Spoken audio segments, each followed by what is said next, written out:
Ito from farm to table, technology is making agriculture smarter and more efficient. Ngayong araw, pag-uusapan po natin ang isang makabagong innovation na naglalayong mas mapabilis at mapadali ang trabaho ng mga magsasaka.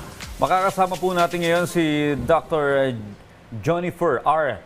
Sinogaya para ibahagi ang Mangga System, isang automated system na nag-grade ng mangga para sa domestic at export markets. Good morning at welcome po sa Rise and Shine Pilipinas, Dr. Jonifer. Doc Jonifer. Good morning po. Magandang umaga, Pilipinas. Good morning, Sir. Diana at Audrey po ito. Well, ano nga po ba itong proyektong Mango Automated Neural Net Generic Grade Assigner o Mangga at paano nga po ba ito nagsimula? Yes, Dayan. Itong proyektong ito ay isa sa mga outputs namin ng UP Cebu Center for Environmental Informatics. Nung kami po ay nagiging recipient ng National Research Council of the Philippines RD-LEAD program na kung saan si Dr.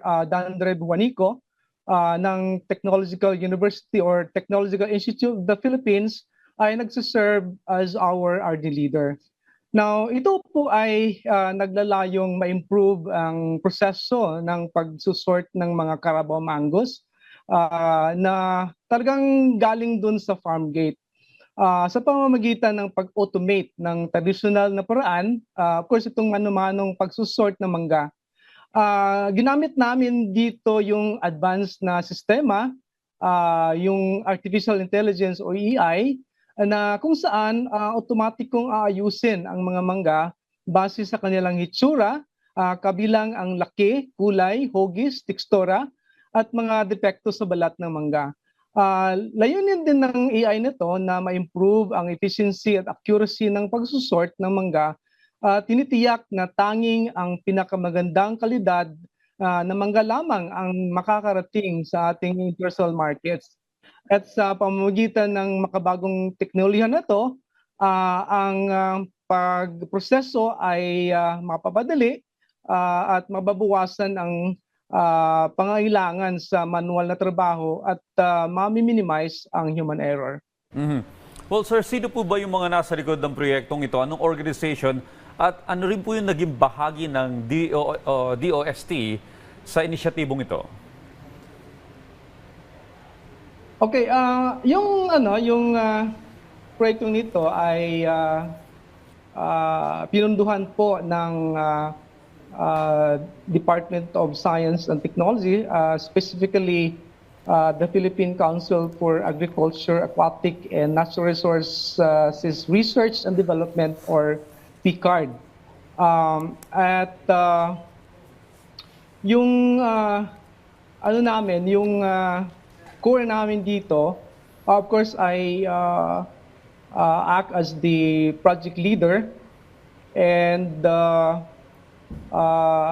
yung namang si Dr. Juanico po ay naging assistant project leader nito. And yung core namin ay nag-consist po ng tatlong electronic and communications engineer. May staff din kami. Of course, meron kaming consultant na isang mango expert. Sir, paano po ba gumagana ang proyekto na ito? Okay, Dayan, itong proyekto nito ay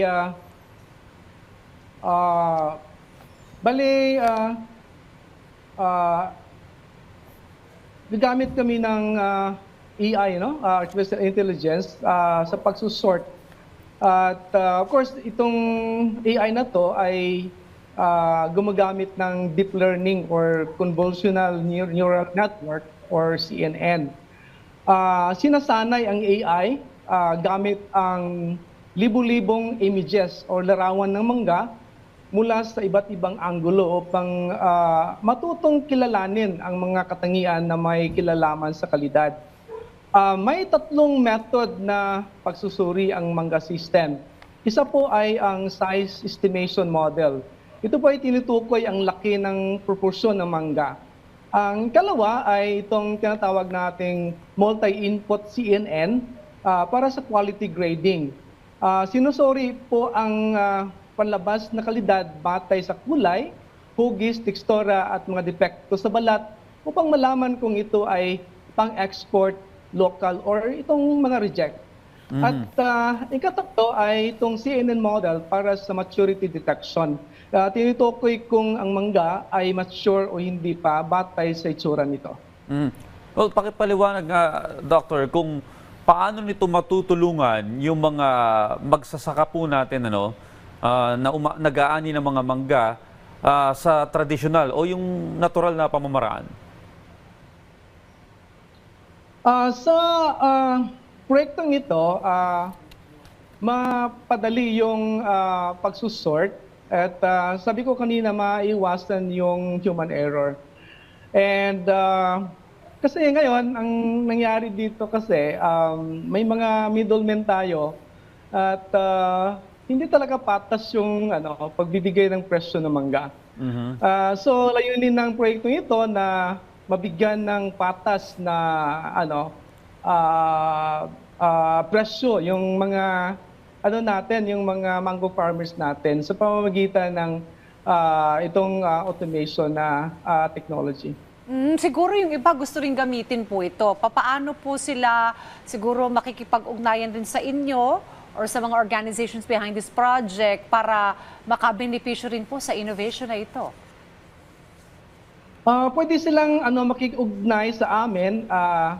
Maring bisitahin yung Center for Environmental Informatics Office ng UP Cebu na matatagpuan dito sa Technology Innovation Center Building.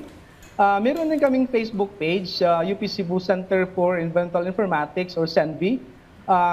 Or pwede kayong makipag-ugnayan sa CIP fellow namin na si Engineer Ladinon Banwag sa itcbanwag@up.edu.ph para sa anumang katanungan. Alam mo, Dayan, marami ng mga banyaga o mga foreigners na nagsabing ang mangga ng Pilipinas ay isa sa pinakamasarap sa buong mundo. Well, sa tulong ng innovation nito, hopefully, mas mapapabilis yung pag-aani ng ating mga magsasaka. Maraming salamat po sa pagbahagi sa amin ng bagong kaalaman, Dr. Jonifer R. Sinogaya. Maraming salamat po. Thank you, sir. Maraming salamat.